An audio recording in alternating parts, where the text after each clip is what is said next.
It's the Lean Into Art Cast, a show where a couple of visual storytellers get together, take a walk around a topic, try to look at it a little bit intellectually, a little bit abstractly, but then try to go home with some kind of useful way to implement all this thinking. Thinking is good, but thinking is only as good as what actions you take with the thinking. We'll try that for an expression this time. Hi, I'm Jersey Droz, cartoonist and teaching artist. The other host is... Hi. Hey, Jersey, I'm Rob Stenzinger. I'm a designer and coder. And how are you doing? We're back. I'm okay. Okay. Yeah, we're back. Sweet. Well, okay, that's quite an intro. So we do the high level thinking, we do the detailed stuff. Hopefully, get something useful out of it. But like, what are we looking at today? Yeah, so this episode, okay, so this is a funny thing. I was thinking about this actually recently. This is totally an aside. This is sort of meta discussion before we dive into discussion. Is like, the way people are consuming the show, they're either getting it through YouTube or they're getting it through podcatchers, right? Mm-hmm. Either way, they know the title and they have the description of what they're about to watch. They probably know what they're about to watch. That said, format still, or tradition still sort of requests that we lead off with what the thing's going to be about. I guess for no other purpose than to frame it.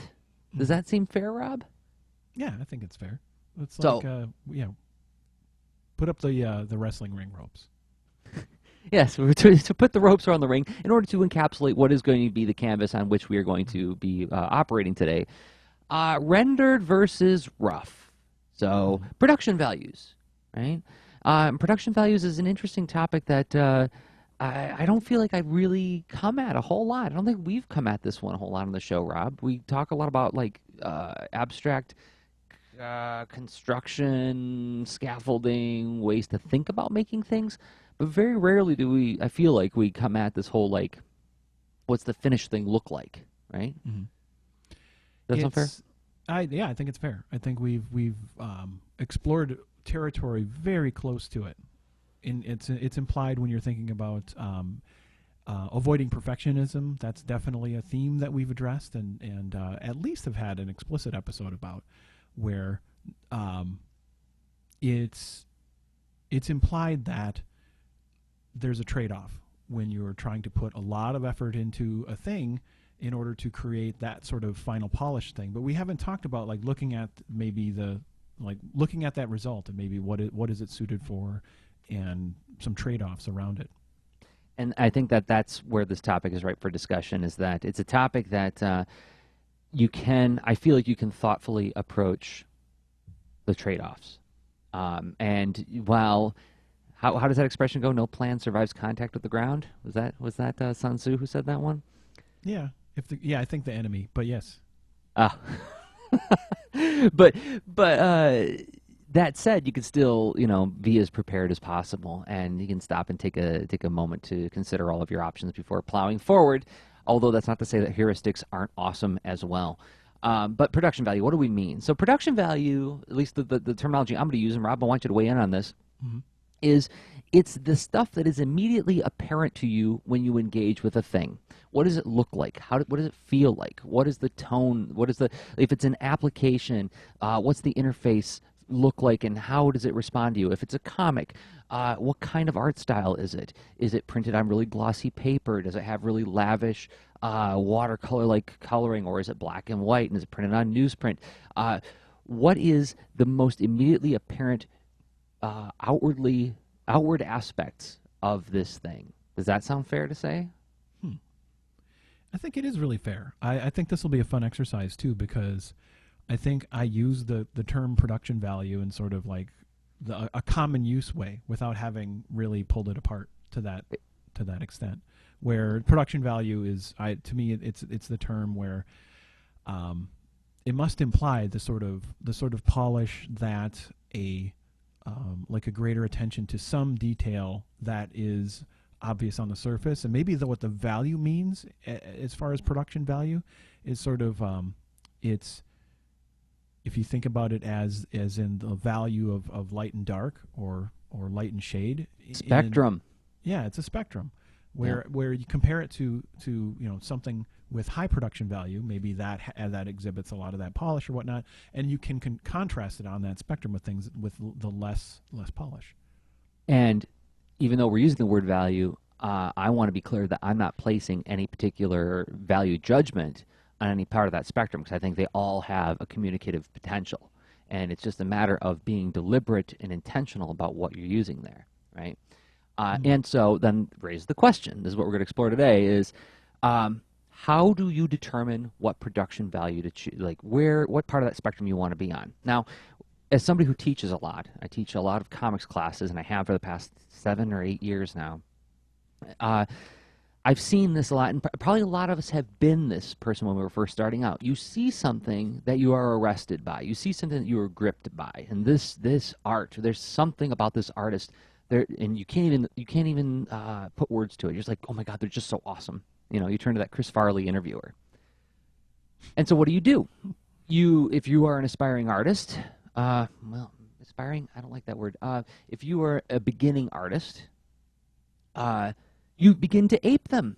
And what do you ape? Do you ape the way that they twist a lip just so, or the way they turn bodies just so, or the way they stage their shots just so? Not usually. Usually you wind up copying just the way that they do the cross-hatching, the way that, like, the kind of clothes they put on the characters, the immediately apparent stuff. That's production value is often, for many of us, the first part we begin, the first stage we begin our investigation into art, right?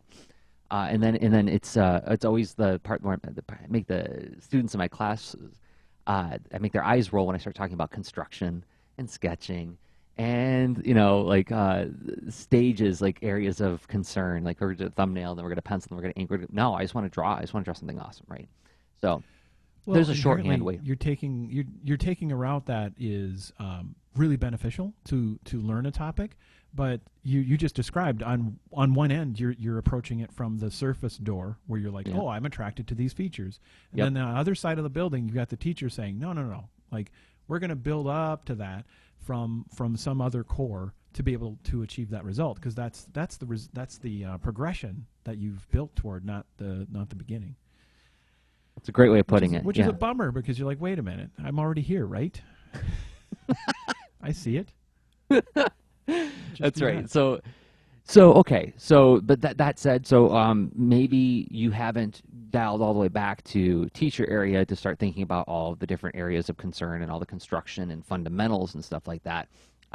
Maybe you just you're starting a new project and you're thinking about, well, should this be something where I spend a majority of my time working on making each and every page look as beautifully awesome as possible? Or is this the kind of project where I can ship lower production values in order to free up that bandwidth to put it elsewhere in the project, right? So it's resource allocation stuff. Okay, framed, right? So now we got to, before we take another step, before we go 1,000 feet up, we got to talk about our sponsor for this episode, Rob. Sounds awesome, because we have sponsors. We do, and those sponsors are us. They're a surprise. We're still. This is a great experiment. I think it's worth pointing that a lot of what supports Lean Into Art is gaining attention for the works that we create through this, and then we receive customers. Essentially, we get referrals from ourselves to our other work. So it's important to actually explicitly mention it instead of making you go through this extra effort to find out what it is. This is a convenience. So one of our sponsors today is boulderandfleet.com. Oh, you want to go there first? Of course. Let's go there first. All right, so boulderandfleet.com. Actually, I want to talk about the Boulder and Fleet Patreon real quick, because I'm running a special. At the time of this recording, what is this? This is the 10th of December, 2015. By the 12th, so 2 days at the time of this recording, if you sign up for my Patreon at any level, right, so even like $1 to help support, make Boulder and Fleet more of a sustainable comic project, I have screen printed holiday cards. They're blank holiday cards, and I will send one to you with a little cartoon doodle of one of the characters from the comic. It'll be a very cute drawing inside of a holiday card mailed to your door for signing up before December 12th, midnight December 12th. So that's the deadline. After that, I'm not going to be. I'm going to take down that offer on the site.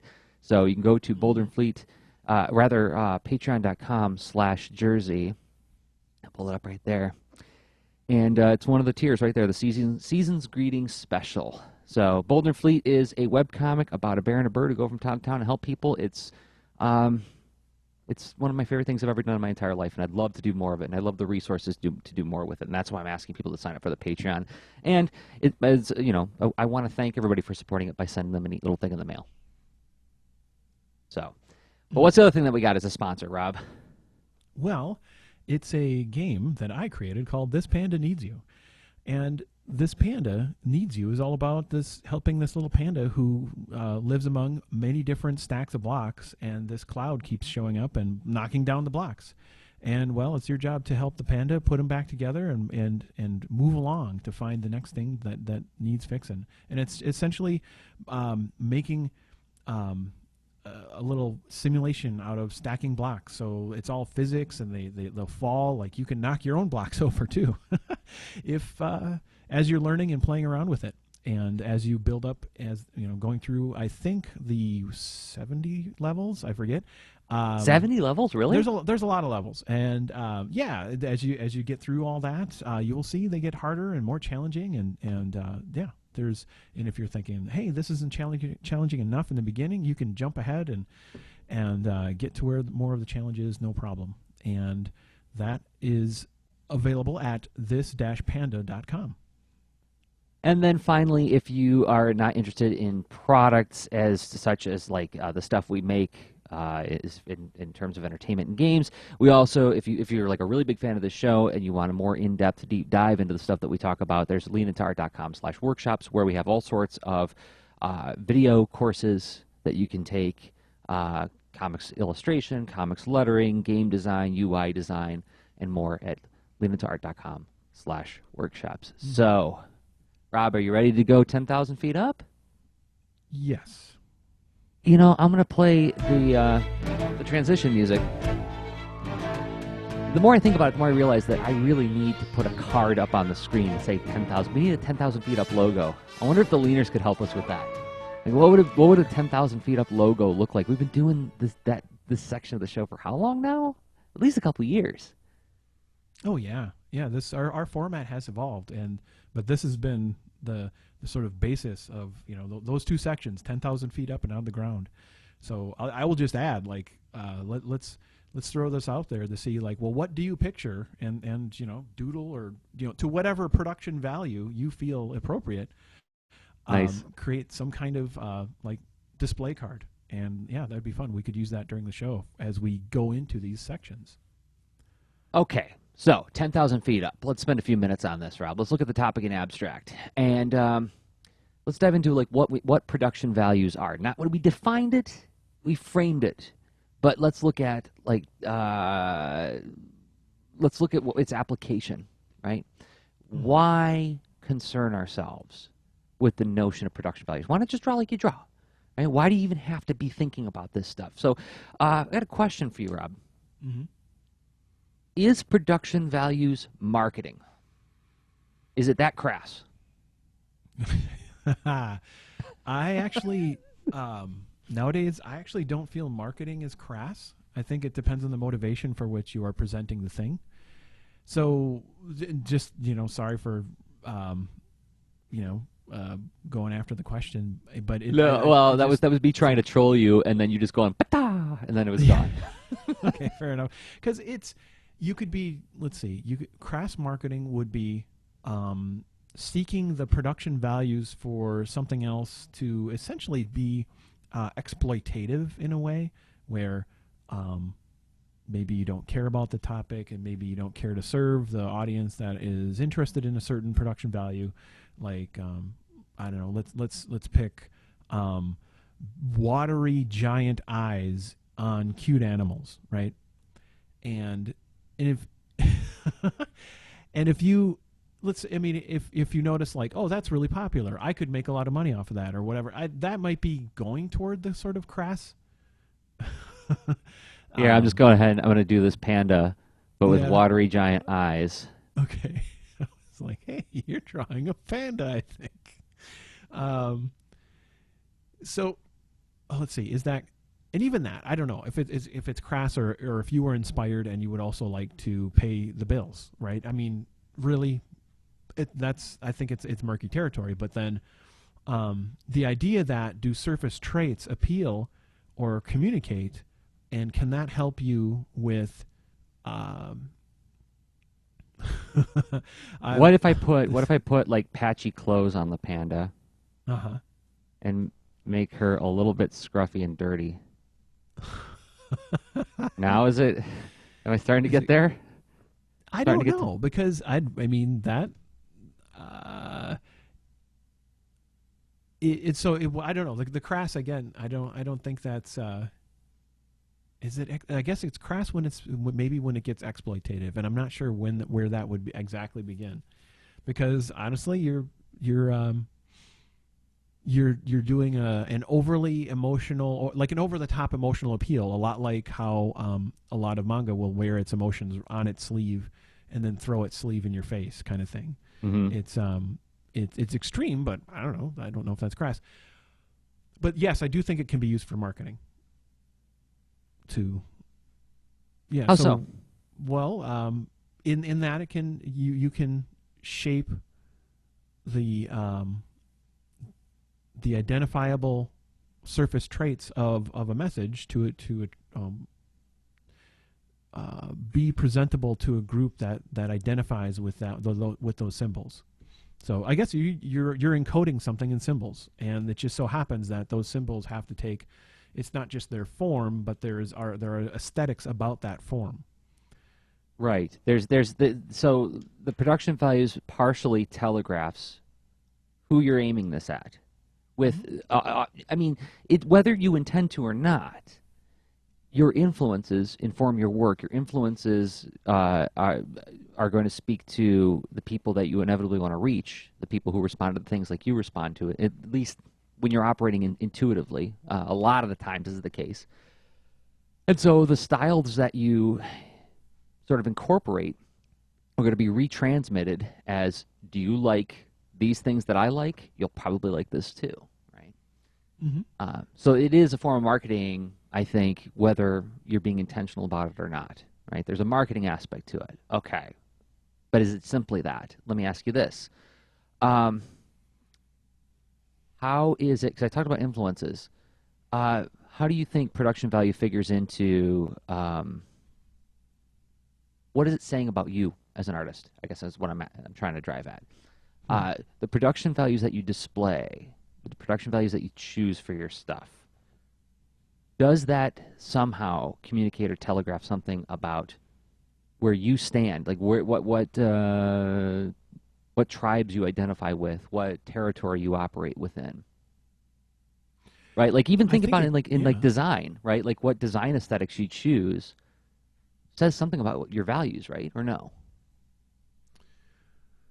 Let's see. Does it say so? I think it does, but I don't know if it says a lot on its own, because to me that's a component of the creation, not the entire creation. Okay. So how does it interplay with the messages it contains, or the features, the interactions, or whatever it is? So if that panda is crying because you can interact with it in a mean way, like you're taking its sandwich or something, Right. um, that maybe that's the maybe if the panda is drawn in rough sketch form, the taking its sandwich is still like a number 1 million selling game, because you know what, the feel of the sandwich snatching is so fun. It's like throwing a bird at a stack of blocks. It's and then Rovio is calling you to purchase your company. So, so it's, again, it's a component, right? How does it stand with the other components? Okay. So, but yes. So, but what about? Okay. I think about guys like I forget the name of the fella who does the oatmeal. Um, Oh, but Matt Zolman, maybe Zolman. No. I we'll link to it in the show notes. Everybody Okay. knows the oatmeal.com. But he draws in a very kind of clip arty kind of way, and I don't mean that Mm-hmm. in a disparaging way. It's just like it looks like he's using a lot of like shape tools for a lot of his drawings. His drawings are not. Let me put it this way: he's not classically trained in like life drawing or anything, and I think he's even gone on record to say as much. Um, and then you have somebody who does go through years and years and years and Sorry. like keeps leveling up with all sorts of life drawing classes. Yeah. The production values that they display are going to reveal a little bit about what they value in the work, right? Like, so somebody who draws like a looser, more cartoony or less classical style is going to be telegraphing a value of like, hey, you know what? The ideas are really. Now I'm getting kind of cloudy in here, but like the ideas trump technical illustration beauty, right? But then like the more technical illustration you have, the more you are promoting this idea of technical beauty is a key component of the narrative that I'm telling here, right? Mm-hmm. Yes, inherently the celebration of some form of the aesthetic can become part of the message that's important to you. I love intricate guitar work, or Yeah. whether that is in the form of just keeping a very aggressive rhythm, or in doing something very melodic and noodly. That's either way. I enjoy those things, and so inherently, that's my ear opens up toward songs packaged with those attributes. And so, yeah, I mean, some people I think have. I don't know if there are. I'd be curious if there are studies that sort of show maybe there are different. I would bet you it would be inconclusive, because there are stories packaged with that mismatch, that purposely play against your expectations, as far as something drawn in a super polished manner that gets really gritty, or something that's drawn in a very simple way that is very heart wrenching and difficult material. Um, and So you're saying, okay, the rendering, is there? So is it sort of like calling out to a particular group? Kind of, yeah. And Okay. it's like I feel like sometimes it's stating you're stating a tribal association with the kinds of production values that you have, and for better or worse sometimes. But then you can also do it to defy expectation, like you said, right? So you do something that, yeah. What are you gonna say? But so I think this is so dependent on um, like an established. So marketing is inherently saying you will like this thing because it's a lot like this other thing, but like better, um, so much better. And I think the better. How do you have anything to compare to? But like, if you think about, I'm not a comic historian, but there's a very different aesthetic history of comics overall. If you look at Japanese comics, U.S. comics, and European comics, Sure. and the subcultures within those overgeneralized categories.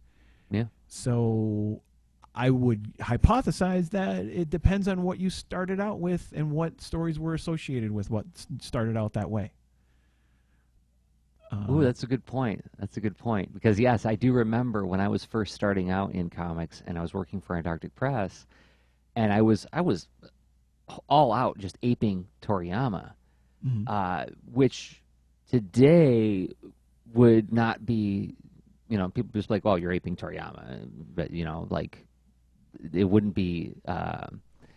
When I was starting out, there was this whole uh, you're ripping off the manga style, right? There was just like this wholesale, like that's the manga style. It's the big eyes and the, and right. There was Mhm. like that stereotype that existed in like the late '80s, early '90s amongst not everybody, but a lot of people. Whereas now, where it's been more integrated and more cartoonists have fully integrated it into like and sort of like regenerated a whole new style based on their influences of it. Mhm. Um, it feels like it wouldn't be there's more context now, and there's more sense of like this is part of a larger body of potential influences on something, and we've seen a lot of other kind of iterations based on this thing, whereas before it was wholly new and it was all sort of lumped together. So I think there's strength to your Changes over hypothesis. time. Changes over time. I think it changes over time, which is where that my hypothesis comes from, is that it does seem like it has been changing, and it does seem that, it just expectations seem to be different when you talk to folks that come from different backgrounds. And so, as far as I looked up, so Matthew Inman is the Matthew Inman, thank you. Creator of the oatmeal. So I said that wrong. Sorry about that. I think inherently there's a combination of things going on that are maybe it's marketing and associating. So for you and your background and your culture, how you feel you need to reach this group that's interested in the thing you want to share, you might say like, well, this group to present a superhero comic of, and attract the kind of readers I would like, I need to be in an aesthetic that really does get into accurate anatomy, with maybe some hyper reality things going on with it, but like very much based in reality, or at least try to at least establish some rules and not break them, so I don't violate my own symbology and my audience's expectations until it makes maybe I want to do that to shock people, but there's another layer to this. There's another sort of concern in that there's two I would say limiting factors in deciding on your production value level, and that's your skill level, right? So you can say like, oh, I want to do this hyper realistic Jeff Darrow hard boiled kind of thing. Mm-hmm. And then you sit down to do it, and you're like, oh my gosh, I don't know if I can pull this off, right? But then there's also bandwidth. It's like, I'm going to do this hyper-realistic Jeff Darrow hard-boiled thing. Oh, I can do it. Takes 30 hours a page to do. And this thing needs to be done by January, So deciding this isn't as simple as just saying like, well, I want to reach out to this particular core demographic, and I want to celebrate these particular values about art. There's also the whole crushing weight of bandwidth and skill. Where are you at with both of those in determining, right? Yeah, it's essentially their budget trade-offs. And I do think it was in our it was a few episodes back, maybe 10 or 20 by now, but we talked about sort of the thinking of the business side of your creative projects and considering the sort of desirability, the feasibility, and the viability. And so that can be part of the feasibility aspect, thinking of like, well, what resources do you have? And if you don't have them, can you acquire them? And if you acquire them, what is the cost? And what are the trade-offs of doing that? Because that's where you can team up or you can outsource. Yep. Potentially. Yep. At least beginning the decision-making process of how you're going to organize all this stuff and like make it viable, right? Exactly, because you want to get some kind of why are you doing this project, and do you wish to see a profit? We're assuming you do. We assume you want to have some kind of effect on the world, right? Yeah. That's the assumption going in on this. Whether you're doing it just to make people happy or to make a buck and make people happy, we're assuming that you're not just doing it for the pure expression of it. Okay, let's go to a historic sort of standpoint that I've taken with my students as somebody who teaches a lot of classes for the pure beginner, somebody who's like brand new to comics. I spend a lot of time talking about how you don't have to draw well to tell good stories, and I lean a lot on this notion of the last 10 years has proven to us. Whoa, are you there? Oh, okay. Yes. I my screen froze for a second. Speaking of bandwidth. But I spend a lot of time talking about this whole notion of how, like, the last 10 years has proven that you don't have to have, like, an immense amount of technical skill to have an appealing image, right? Appeal is distinct from technical proficiency in illustration. So don't worry about drawing it great. Don't worry about leveling up on your illustration skills. Do it sloppy. Do it fast. Get the ideas out there, and that's fine, right?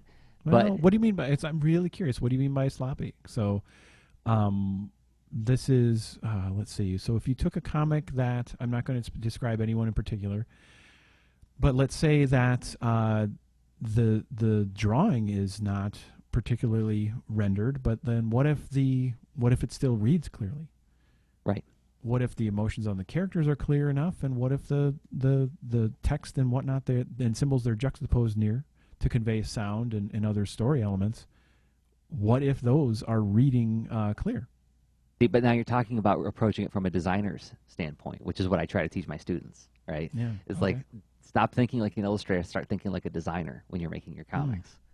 And I tell them that your chief objective is clarity. You know, prime directive, rule number one. Amendment 1 in your Constitution of making comics is clarity, clarity, clarity. Everything else is secondary to that. Okay. And then another example I use in my classrooms, I say to them is that, like, and this was a study that I read, like, seriously, like 12 or 13 years ago. I don't even remember if it was like an official study. It was just like some kind of rule of thumb that the average comics reader spends about 3 seconds reading each page of comics, which is something that we cartoonists like to go like, oh, it's so painful because I spent 18 hours and whatever. Yeah, that's funny. But after all, you don't want them to be sitting there oohing and eyeing at your brilliance when they're supposed to just be lost in your story. I would rather them cry over the fate of one of my characters than say, what a genius he is, right? At least that's for the kind of stories I do. That's what I want. So again, it's like, don't fret the technical illustration, but you know, let's look at the other side of that. Isn't there a time and place to make it shiny? I mean, like, or can you? I wonder if you can look at this from game history instead of comics Oh, history, certainly. right? Like, because like I was playing, all these mobile games come out, and they do like the side scrolling thing, and they do like Flash style animation where there's like really smooth movements of the characters, really good tweening and everything, and it kind of feels off and weird to me. I want to see that 8-bit blocky, jerky movement on the characters. And maybe that's nostalgia. Maybe that's just like the time I grew up in, man of a certain age and all that.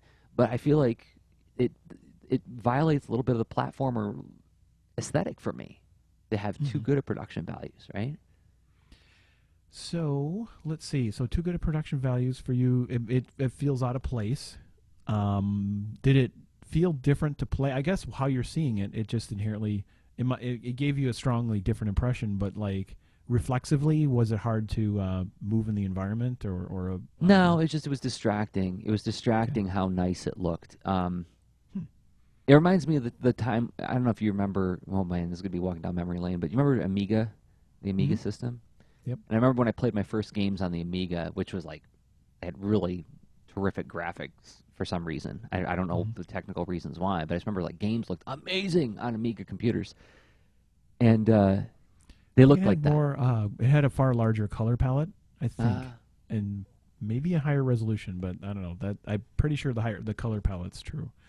A lot of home systems had like I think the Genesis was 256 color palette. The Super NES was 512. I don't know, but I think the Amiga was a lot more, and it just people took advantage of it. They're like, oh, this constraint's off. Well, colors coming at you. And I remember being really blown away. Yeah. But now as like there's less and less constraint in that regard, and these things start to look like little kind of limited animation cartoons. The aesthetic feels weird to me now, right? So Sure. that's just the place where my expectation and what I see is incongruous. But I'm just wondering, like in gaming history, are there any examples of lo-fi production values being a super big hit and hi-fi ones not doing so great, and vice versa? I think there are many examples. I don't know if I'll be able to pull them out totally from memory, but there's let's see, there's we hinted at it earlier on with Angry Birds and the rise of mobile gaming, that the demographics of gaming have been changing a lot over time, and now I think there let's see, where was I going with the demographics thing? that I think the story of like who is telling the story of games and what do we think of games and like how that gets recorded and spread in media has been like a little bit out of sync with what else has been going on, what else has been happening as far as who plays games, as far as what are games and what, because like the story of games has always been told emphatically toward the edge of like what is amazing and highly technical, right? Yeah. Really celebrating high production values, right? Yeah. And not always, but like commonly, those have been very strongly told and commonly present stories. The Atari So, Jaguar ad campaigns, remember? I mean, you can look them up on YouTube. We can even link to them in the show notes. Like they really pressed this numbers game. We've got more processing power. You're gonna have better games because of our impressive processing power. Do the math. It was like a teacher. It was like, do the math. Jaguar's better. That's right. And I have a Jaguar. It's not better. It's really not. They're even like a couple of the games that were really strong at the time. Like I feel like the Jaguar had a great version of Raiden, the top-down 2D shooter, and also of Aliens versus Predator. And that was a bit. I think Aliens versus Predator was innovative because you could play from different perspectives, and that was pretty cool. But did it have the kind of, somehow it's so magically awesome because it's mathematically better? No, because there were a lot more playable, interesting things going on with, like, I think PC gaming with Castle Wolfenstein and Doom, I think is right in that era. But yeah, that argument's always that's been around, and doing something technically surprising, like it's pulling off this magic trick. You didn't know this box could do this before, right? You didn't know it could be so somehow representing a 3D world or beautiful or so many colors or whatever. But that story now has to coexist, because that story's still getting told, like by like there's games like Halo 5 and Call of Duty 3 Black Ops and whatnot that have recently been released that are totally amazingly technically polished creations that have high production value. And then, so in that context, it means super high budget too, because they're just dealing with a lot of expensive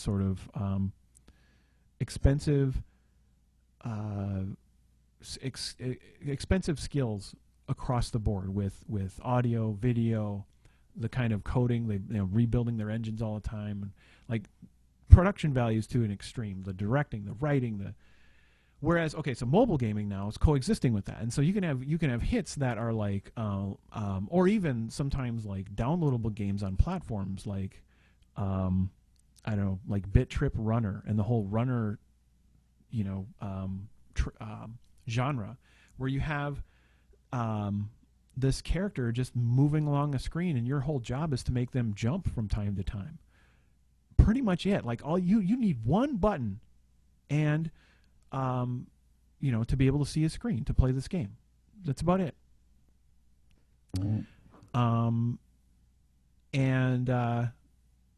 So anyway, you have like things that counter that, and so like that's one example. But then Angry Birds is arguably a different example. Like the kind of, even though it has high polish, there's a different form of polish that gaming gets to take advantage of that I'm long-windedly getting to, and that's so what makes like these runners and Angry Birds so interesting and fun.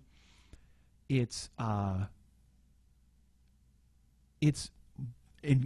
engaging, believable feedback loop that you are getting a lot of reward for your input, and there's a lot of surprise and delight to be had, and really those are the main jobs a game has to do. And so as far as the other like aesthetic arrest factors, there's this whole term, and I can't remember it's been popularized by some folks that I'm sorry I'm forgetting their names, but it's called juiciness.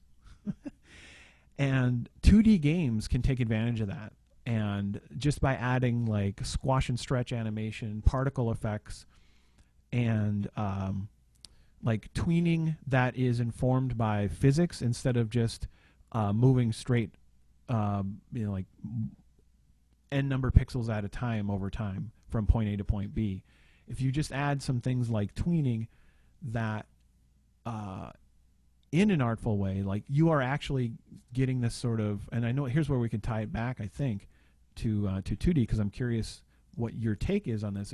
There's got to be an equivalent of those kind of like uplifting, amplifying effects for illustration or design within illustration, where if you artfully add like some good tweening, some good particle effects, some good sound effects, or whatever, that's all of a sudden you have games like Angry Birds that have essentially created whole new parts of the game industry that are giant, that tell a story. Now, to finally finish my other giant point, that tell a story counter to the old assumption as far as where the high production values are. So, oh, absolutely. I mean, yeah.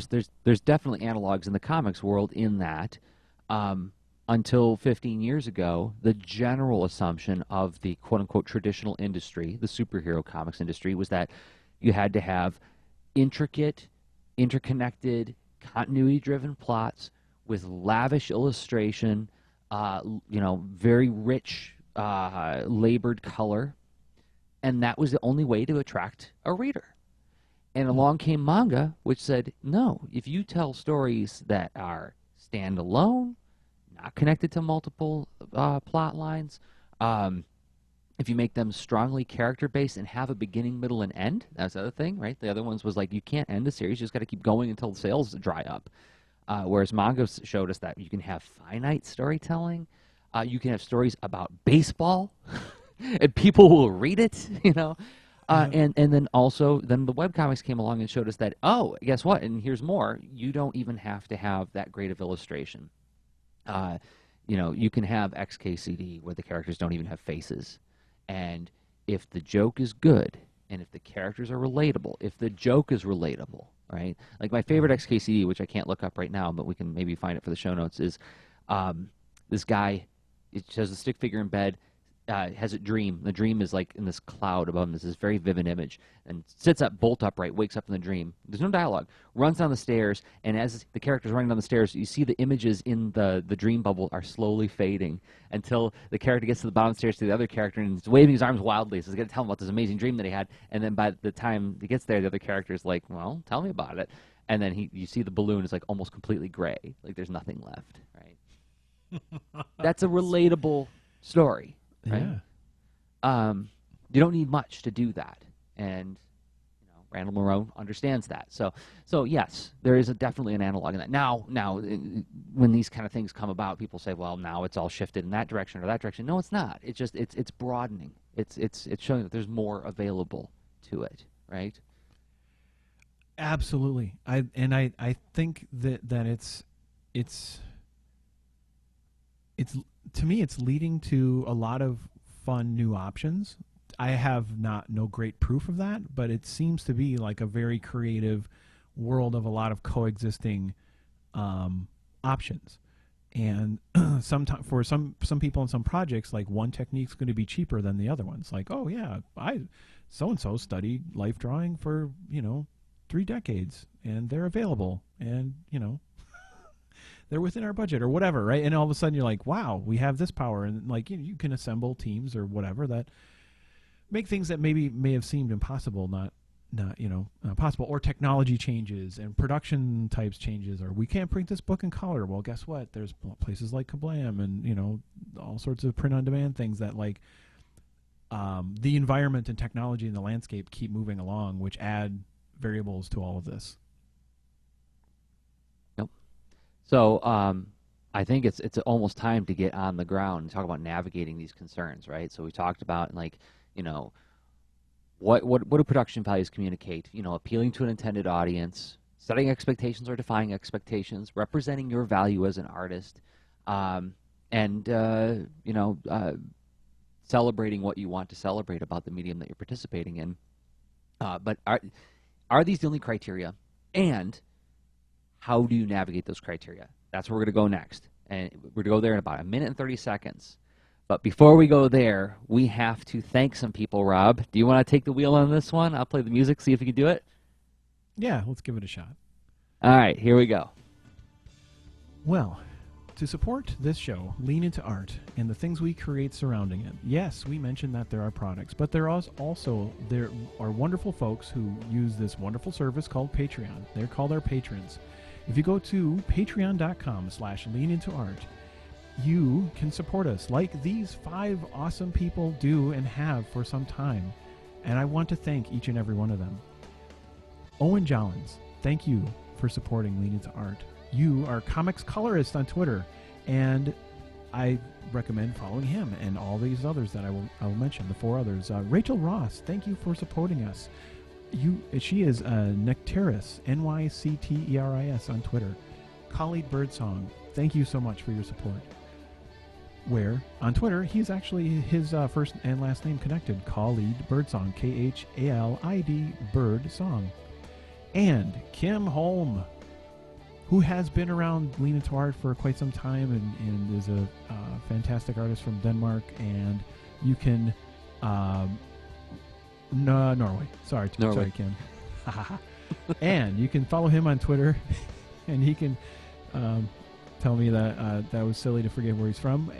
But you'll see that tweet coming from Den Ungelherholm. That says DNUNGEHERRHOLM. And Casey Snipes, thank you also for supporting us, where you can find him on Twitter at KC, the letter K and letter C, Snipes.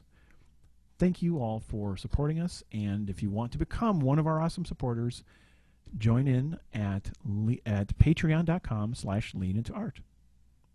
And thanks, everybody. Thanks so much. Your support means a lot to us. So, very much. All right, time to go on the ground, and I'll play the bridge music, the heavy, laden, intense music. This is us loading up. We're getting up on top of the Mecca. Move out. Time to put all this thinking into action. The Zentradi are coming. The Zentradi are coming. All right. How do we navigate these considerations in these areas of concern, Rob? What kind of questions do we ask ourselves when we're determining the production values of the things that we make? Right now I'm considering what kind of mecha I can afford based on your introduction for this section. And also, what color is my mecha? I'm not sure. So it's, how do you navigate them? I think it involves, in a way, do you characterize this? This is my take. Take it with a grain of salt, because it's almost like some things you do because it has this low cost for you, or it fits your budget for your project, right? Or for where you want to go, it's sort of affordable. But then I think there's other things where it's like it's a belief. It's just how you see the world and what you're going to put into it. And it's essentially a non-negotiable cost. And I like what you're framing up, Jersey. Can you sort of... you want me to share the whiteboard? Yeah. Yeah, I'm listening to you as you talk, and I'm thinking about what I was going to bring to this. And I was talking about like this. I was thinking about it in terms of this triangle of these three corners of concern, right? What's your skill level? What can you pull off? What's your bandwidth? Oh, I spelled bandwidth wrong. Bandwidth? Bandwidth. The width of your band. What's your bandwidth? What are your resources? How much time do you have? How much energy do you have? How often can you check in on this thing? And then finally, what's your intent? What do you want this thing to look like? What do you want this thing to say? What do you want this thing to express? All of these things, I feel like that I'm describing are different realms of trade-off, right? What's my intent? A 40-volume graphic novel, or a fully immersive 3-dimensional world where you can go off of the path of the narrative and explore wherever you want. Hey, there's a bush over there. I'm going to go dig around and look at every leaf, right? That might change depending on your skill level and your bandwidth, right? There's almost like another thing that connects to this, and I don't know exactly where, but to me it is either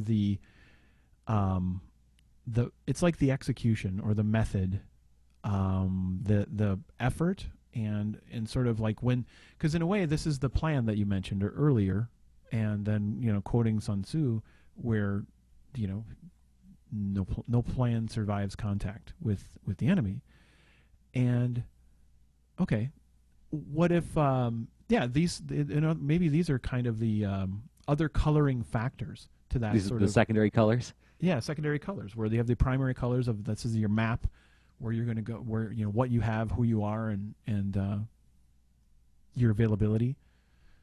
But then you could think like a method, and if there is a feedback loop between your method and that, like these pictures don't have to be immutable. Mm-hmm.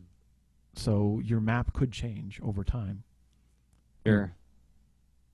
Yeah, because I mean, like bandwidth is something where you could find yourself with more or less of it, depending, right? Yeah. Like, oh well, I've got a lot of responsibilities and a lot of demands on me right now, and then all of a sudden, well, good news, all these things that you were working really hard on are now put to bed. You've got a little bit of resources freed up, so now you can explore some new options there. In doing this thing and pursuing this thing, your skills are leveling up. You can change the way that you the degree to which you produce this thing. Mm-hmm. Joseph Coco is chiming in the chat. He says, I think tools should probably in the balancing triangle as well. Some people can't afford monetarily a screen printer to screen print the covers of their mini comics. That is a very good observation, yes. So resources, right? So Yeah, bandwidth absolutely. is different than resources, right? It is. So let's put resources in here someplace as we map out all these concerns. Because resources also, and this is one of the reasons I teach, you could be in a situation where you want to learn more about this stuff, but you don't have access to learning this stuff. Yes, you can go to YouTube. You can learn. I can watch all the YouTube videos in the world on letterpress technology if I don't have access to a letterpress, right? So resources and access. Mm-hmm. Let us not forget that. See, this is one of those things where like when you really think about it, it's like, oh, anybody can make comics if you just have a pencil and a piece of paper. Anybody can make video games if you just have a word processor. Yeah, absolutely. I mean, there are intertwining hurdles or intertwining constraints. Yeah. That's maybe part of the trick will be to navigate them is mapping it out. What are your constraints? Yep. And Joseph Coco also brought up earlier, Shenmue, is that how you say it? Shenmue? Mm-hmm. It had incredibly high production values, but it wasn't received well. While the uncle who works for Nintendo, which we talked about when Cole Glass was on the show, had really low production values, though isn't a commercial game, but it's been received decently well for an indie game, right? Mm-hmm. So, yeah, it's. I guess what we're really kind of charting here is that this we're mapping, but we're not developing any kind of formula, because it can be any combination of these things. This is kind of like chemistry, right? It's not like it's not that surefire like, well, if you just put the oxygen and nitrogen in a tub together, you're going to get atmosphere. That's all. Exactly. There's a lot of complexity, right? Yeah, Because yeah. Your tub may have dinosaur DNA in it, and then that changes everything. Right. There was an episode of Cosmos where Carl Sagan takes all of the essential ingredients that make a human being and puts them in a big jar and just stirs it up, and he's like, "Hey, nothing's happening," It's so gross, but yes. So yes. There's a chemistry here, but there's also a lot of complexity to this thing. So we got resources, access, and then method. Let's talk about method a little bit. What do you mean by that, Rob? So I would imagine method is how you frame it and how you observe and shape your effort over time, both solo and with others. So it's a lot of your demonstrator approach and how you execute. So that could lead to your approach. Maybe due to bandwidth, maybe you have time to continually. Maybe your production has a huge budget for pre-production. So during that, your method is to ship many rough versions of your thing to like a safe critic audience or something, and through that you've built skill, and through that you've refined your intent. Through that, because you've had the resources to do it. So your method may be about building skill through applying your ideas rapidly. Mm. Or And your method. so in method is baked into that, like reflection and check-in, like Mhm. ways to measure whether or not you're doing. Because like, gosh, this is something where a lot of artists, myself included, where we really struggle with this is like, how do we know that we're even doing a good job of this thing, right? Well, we get lots of thumbs ups, get lots of people saying, "Good job, I like it," or you sell a few things, right? Sure. I mean, there's different feedback. I mean, you have your sort of whatever you've developed as your signs of quality, and your heuristics of, okay, cool, this is ready to go from rough thumbs to a pencil sketch, and okay, this is ready now to go to the next stage, and whatever that is for you, that helps determine. I think that's part of your method too. Whatever prevents you from shipping too soon, and maybe spell checking or whatever, that's all Yeah. baked in. Okay. Joseph is chiming in again with another interesting point. I'm just going to rephrase it as a question for you, Rob. This map we're building here, is this for the solo adventure? You're on your own, kid. Let's fill your pack up. Go out there. Good luck. Well, are you ever not alone? No, so I do think it applies. Like, I'm actually considering collaborative environments too, as I'm describing this. I inherently, yeah, I work in teams a lot. I work solo a lot, both. So Sure, but that's certainly coloring what I'm sharing. even in your personal life, Kate supports you in your endeavors by giving you bandwidth in certain, not giving, it's not like she's granting you bandwidth, but her support frees up bandwidth in ways for you, right? Yeah, totally. Whatever community we are a part of has an immense shaping on everything. Yeah. It's the whole Ubuntu factor. I am what I am because of what we all are. So the community aspect as well. And community meaning the people who surround you, right? Mm-hmm. Where, they can free up bandwidth by, taking care of, as Joseph was saying, like Becky Hilburn, who is one of our Patreon supporters, she can polish her work better with him handling technical things and some basic organizational tasks. So, right? So that frees up resources for you to focus in areas where you can maximize your effort, right? Mm-hmm. So your method may include delegation. Your method may include a sort of executive thinking feedback loop to help manage your project. And through those things, you may discover, you know what? I will be better set up to achieve what I wish to do. To, like, I can hand this thing off I'm super inefficient at, and I don't want it, or I don't want to do, or whatever.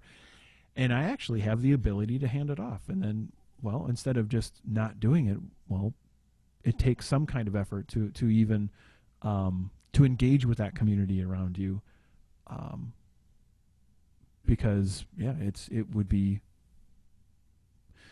just something that's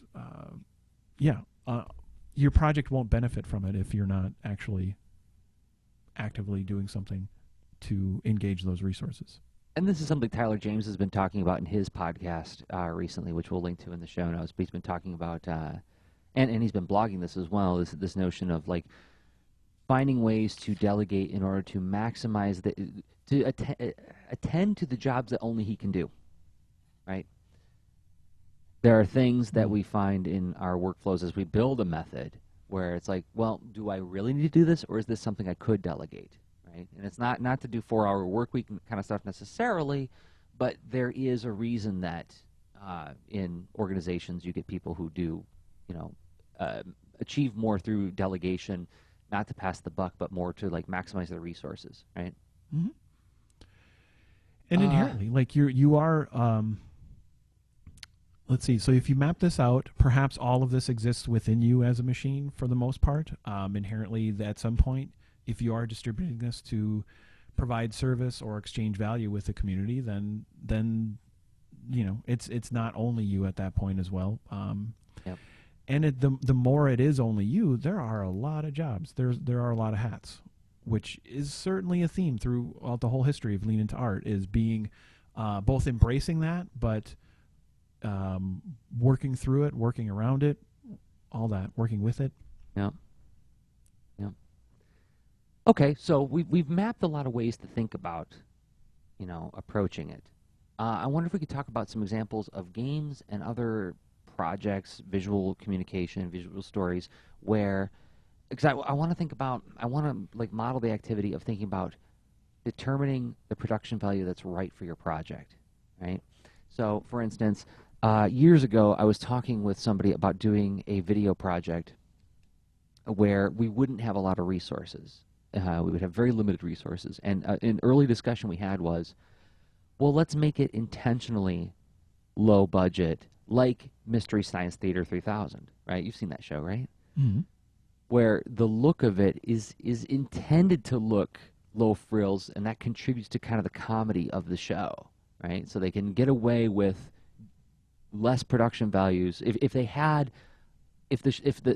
satellite of love looked like the Death Star or looked like Naboo, it wouldn't work. It wouldn't be as funny, right? It has to look like a really high production high school play, in order for it to be effective. And so I was alerted to this fact that, yeah, you can choose lower production values on purpose, and it can enhance your project, right? So I think of things like, I love the Power Rangers. I watched the show when it first aired on television back in the mid '90s, and if you remember the very first season of that show, like they used a lot of footage from old Japanese television, and you could see the difference. You could see the difference when they were shooting with, here's all these good-looking American kids, and now there's just like costume characters all fighting in the desert kind of thing, and like the footage look and feel changes, and that contributed to like this kind of campy fun about the show, right? Mm-hmm. And it set the expectations of what you're walking into. I wasn't walking into something where there's going to be like super high drama. This is going to be like fighting over milkshakes kind of thing. Whereas when you walk into like a summer blockbuster movie, if you saw that, it would not match your expectations, right? Yeah, I mean, it's when you see the high production value, the mistakes stand out. The things that are unintentionally included, the scenes with marching medieval soldiers where one has a digital watch or sneakers on, stands out. Yeah. Yeah. So yeah, I mean, let's see. Video game wise, production. Let's see. This is low production value contributing to the project. Boy, that's hard to. I find a lot of. I think the whole indie game movement is worth everyone's time who's curious about games, which is overall, from what I can tell, just about everybody. It's just a matter of how much time different people put into games, Right. Of all ages and backgrounds and genders. It's pretty universal, but indie games do. It's. I'm trying to think of like what have I played recently. It's funny. I went back and so I've been playing a Wizard's Lizard off and on. That's a fun little game that I'll boot up. It's by Lost Decade Games. They're an indie game company with a great podcast, the Lost Cast. Good for anyone interested in making games. And then a Wizard's Lizard is like a 2D over the head kind of Zelda perspective. Is this Honestly, it, Rob? like dungeon crawling shooter, basically. And so I was playing that, but then like going back, it has a ton of polish, yet almost like more polished than you would expect because it's only two guys making it, right? Mm-hmm. And then I do think that they have a musician they've worked with too. But for the most part, it's a two guy shop. And then I actually booted up because there was this big sale on Steam, and I've been trying to make some time to play games of late. And I remember really enjoying the just driving around the town and jumping stuff in Grand Theft Auto Vice City, right? It also had like an excellent soundtrack channel where like when you're in Grand Theft Auto, yeah, there's a lot of bad trouble to get into and whatnot, and there's the big gang plots, and it's like you're in a movie that's about big trouble with gangs, right? And it's holy moly, this is in the browser what you're demoing. Yeah. But yeah, so the game's been around a while, whatever. It was on sale on Steam, and I was like, okay, this might be a fun whatever to check out.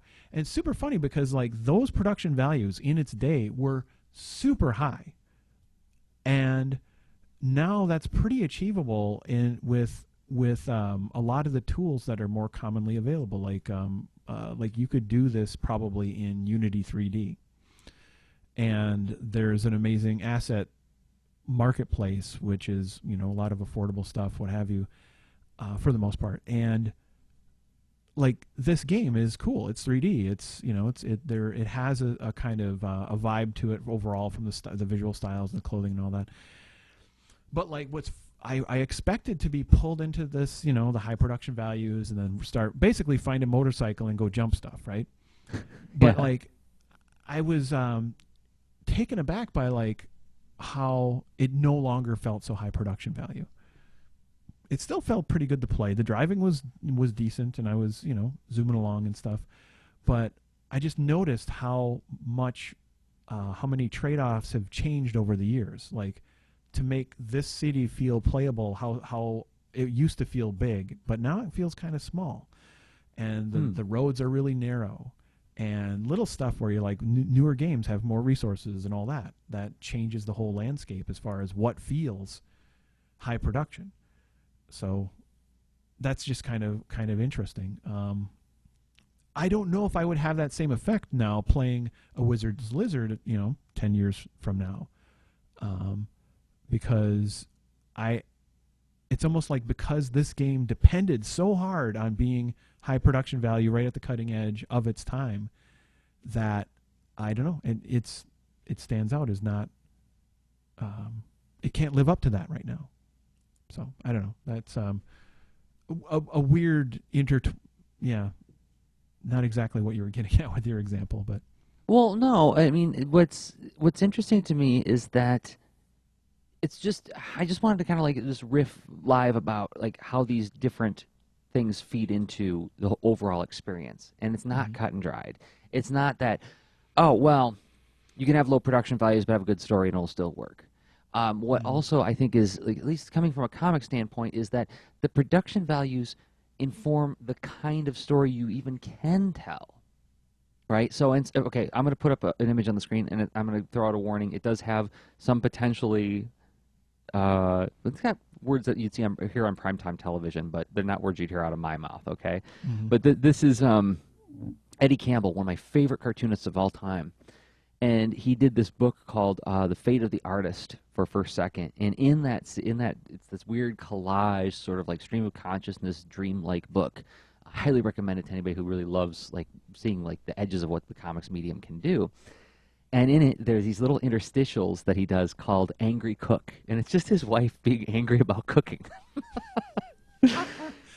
And he does it in this kind of loose, like you look at the lettering, right? The lettering almost sounds like the gargling of a sea monster, the way he draws it, because it's this crooked, jagged thing. And it helps communicate this hoarse, fierce anger of this cook who hates cooking. And the book is filled with these moments where he reverts to this kind of loose, scribbly, sketchy way to like explore the absolute maddening rage of this character, where I would submit that if you had a very polished, slick production style, like say the Kevin Maguire kind of art, it wouldn't have the same emotional resonance, right? Expressionism, in art, it's not just sloppy drawing. It's like it's done that way to communicate like a certain kind of emotion. So I would submit too that the kind of when I talk about production value, it's not just about skill level. It's also about like if you did Angry Cook in like really classic soft illustration style with like really lavish color, I don't think that it would be as funny. Even the logo. Look at the logo for crying out loud, right? Yeah, it has like this very um a, a relatable doodly intensity that yeah, it has its a consistency with its own uh, it has a really cool feel because of that. Where I think the I think a lot of sort of loosely drawn comics tend to when they have their own, like the artist is doing the lettering, there's a whole extra reinforcement that creates this little bubble of a world that it doesn't feel incongruous to see things that are not like highly rendered and maybe realistic in their representation, but it has this like neat little otherworld consistency because all the symbols came out of that artist's pen. Yeah. And whether they're doing it very thoughtfully or intentionally, there's going to be an implied congruity between like a cohesiveness between all those things Mm-hmm. because it's all from that person's hand, right? Yeah. Um, okay. Final thoughts. Well, not well. Okay, let's get to final thoughts. How we've navigated these concerns personally. Let's use a case in point for us because Okay. this is something I'm thinking about a lot, and I was chronicling this during Art Sound Off. So on Boulder and Fleet, we showed some of the pages from the comic. Uh, you know, it's got decent production values. I spend some time on the colors on the darn thing, and I try to draw it as well as I can. I've said repeatedly that I think it's some of the best work I've ever done. Uh, that said, there's a comic that I did, and it's in the archives on boulderandfleet.com called "Fish Don't Have Teeth." I know some fish do, but the title of the story is called "Fish Don't Have Teeth," and it's about these wrestling fish and like Mm-hmm. Fleet's past job as a wrestling manager for this team called the Fisherman Warriors. Now, this comic, I literally drew this size, Mm. index card size, during Mini Comics Day. I did an 8-page story in 8 hours. But I was happy enough with it that I posted it online and I sell a PDF of it and I take it to shows and I sell it. Uh, and I think about that. Like, I'm looking at Boulder and Fleet and I look at the Fish Don't Have Teeth. I'm like, I like both of these. Mm-hmm. Why, why not just do, if I can do one of these pages in an hour, man, I could update the comic every day. Every day, Yeah, right? I mean those So, are okay. big trade-offs. Okay, yeah, Yeah. very So like different methods. and I play with those trade-offs through experimentation, right? I do experimentation. I do little side projects, like I did the Pickles and Taft mini comic as a side project to explore. Okay, how can I do an entire digital drawing, digitally drawn comic to make it look like I did it on paper? And how fast could I do that? Like what, how measuring how long it takes using my emergent task planner, using measurements and check-ins. How can I play with different styles to feed back into the main project to say, okay, when I do the next chapter, Boulder and Fleet, how am I going to do it? Right? Mm-hmm. Curious. How do you play with where you fall on the spectrum when you're developing games or software? Do you have any strategies that you use to determine what style is right for the thing, or is it more of like a heuristic kind of like, well, let's try this. It doesn't feel right. Let's try that. Well, I mean, I think some of that I've gone through with this panda. This panda, when I started out, I actually wanted to spend enough time on it to make it just hyper polished, and to the extent where, yeah, I know it'd have like just, well, my art style, and someone may not find that universally appealing. But at the peak of what I do for the subject matter, I think I have the chops to deliver. And but even within that space, I ran into a lot of time constraints, and I made trade-offs. I did come up with a lot of methods, and I created tools to help me um, mm, create a create an asset pipeline that let me just not sort of it gave me some flexibility, so I can lay things out in Photoshop, run a couple scripts, and those assets are now in the game, right? And it's because during the course of making the game, like Photoshop went through multiple new versions. A tool I used to use to export assets no longer worked anymore. All so it was all this stuff. So what I consider to try, it's inherently malleable, because what I want to do is produce a thing that will have an effect, that is essentially make a game that people will play and enjoy and tell others, so more people buy it. And so was that the aesthetic is certainly a part of it. And since I am only one person working on that project for the most part, aside from the design with my wife, it yeah, I just those are hard trade-offs. So like everything from picking how I produce art to the sort of game engine that I used, right? Like for instance, using well, let's see. Okay, so where I wanted to go as platforms, I wanted to eventually go very multi-platform. So I tried to pick technologies that would allow me to do that. Uh, and that's never a really super fast, simple story when you're going multi-platform. But yeah, and there, let's see. Every single thing, every tool was a set of trade-offs that ended up evolving my picture of what the project would need to be. And then, but what made it, let's see, releasable was just sticking to something that did grow and change over time, but like a desired outcome. It needed to have these features, it needed to be fun, and it needed to, perform and work well for where I was going to ship it to. So, So, so yeah. you're always thinking about who it's for and how they get it, which is Mm-hmm. long term. But then you're also like zooming in and going like, how can I achieve that now, right? What can I Yeah. do right now to get there? Oh, I can't do this right now to get there. Okay, let's look again at where I want to get this thing and examine that again. Okay, let's readjust that. Okay, so we're not going to go multi-platform. We're going to go one platform. Now, what can I do with one platform? And you're Yeah. also thinking about the tools, the way you use the tools to get there, not just the way it's going to look, right? Exactly. And for my case, I wanted to make sure that I spent enough time to have the right tools to make it efficient to produce it, because um, time was a very significant constraint. So let's go back to the chart. So Mm-hmm. resources, access, tools, and method to achieve efficiency. Sure. Sure, exactly.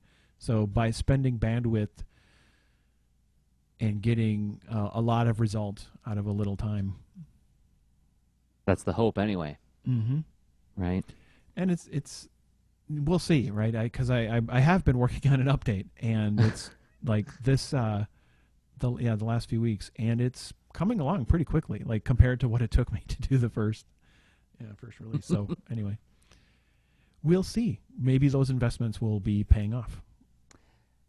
I feel like we walked around this one, Rob. I feel like Mm-hmm. that was good. I think the whiteboarding helped concretize our thoughts as well. I'm gonna make sure that we share this in the show notes for the episode if people want to download it after the fact and look at these roughly cobbled together ideas as a way to visually map where we went in this episode. Um, Yeah, thanks for doing that. I like it. yeah, I like it too. I think we should do more of that. Okay, so then final thing to like what can the leaders do with this right now? What I would love to see from them, besides like we did that little call out saying like, hey, give us like a on the ground and 10,000 feet up card. That's just fun stuff. But I would be really curious to see the leaners then and nows, right? Meaning this is what my production values were when I started a thing, and this is what they were when I finished a thing. Because in my experience, that has changed in any project I've done. Every project I've done, like page one and page last, always look slightly different. Why are you chuckling? Yeah. Oh yeah. I've got some Zoo. doozies. Oh yeah. Art Geek Zoo I got on the shelf here, and I've seen it. I mean, the aspect ratio changes in the story even.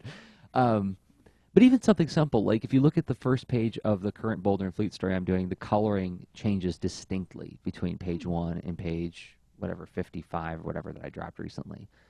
And that's just through leveling up and playing with method and refining it and checking in on it and looking at different ways to do it, different ways to make it more efficient, different ways to explore, what I value as an artist, and different ways to make it more appealing to the audience that I'm trying to reach.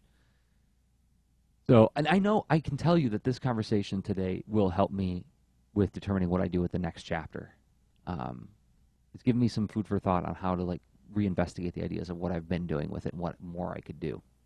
So, thanks. Yeah. Well, thank you, Jersey. And I look forward to seeing our then and nows and everyone's who wants to participate. What should we do to just say, hey, throw it on Twitter and @tweet Lean Into Art or something? Yeah, I would say, hashtags are always such a funny business. It's getting harder and harder to, they're almost like URLs. It's harder and harder to get a good hashtag unless you come up with something really ridiculous. I would say just @tweet Lean Into Art, and then we can retweet them, right? The ones when people say, you could just say then and now, : this is my project, and then include a couple images. Right. Perfect. Nice and simple. Mm-hmm. Okay. Thanks, Jersey, for going through this. Oh, man. Thank you. And thanks to everybody for downloading, watching, and listening. This show will be archived at liaintoart.com. If you wait a few seconds when the ending music plays, there's a whole bunch of little call-outs to things that you can do to interact with us, where you can find us, where you can, enjoy more of the Lean Into Art stuff. But until then, I have been Jersey Drozd of leanintoart.com and Jersey on Twitter. And I've been Rob Stenzinger of leanintoart.com and Rob Stenzinger on Twitter. Okay, bye. Show notes for this episode can be found at leanintoart.com. You can also follow us on Twitter at the user leanintoart, and you can reach us via email at leanintoart@gmail.com. And remember, leaners aren't wieners. Thanks for listening.